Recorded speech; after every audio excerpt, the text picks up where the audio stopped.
लेकिन क्या आप जानते हैं कि कलयुग में भगवान को कैसे प्राप्त किया जाए?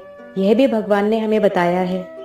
जैसा कि रामायण में भी उल्लेखनीय है, कलयुग केवल नाम आधारा, सुमिर सुमिर नर उतरहि पारा।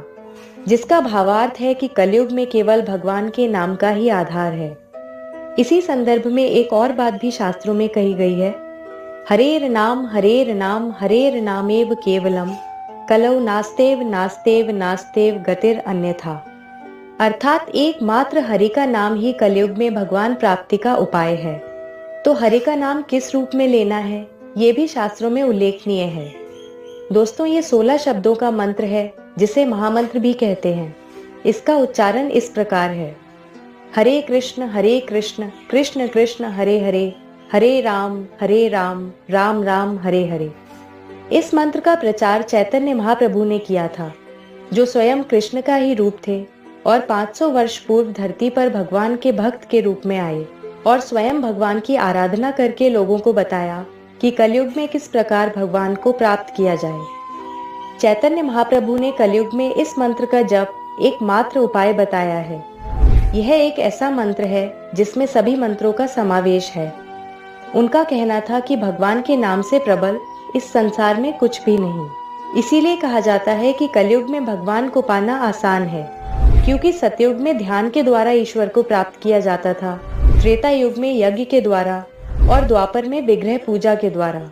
ये तीनों ही मार्ग अत्यंत कठिन हैं और कलयुग के लोगों के लिए इतनी कठोर तपस्या समय और एकाग्रता के अभाव के कारण संभव ही नहीं।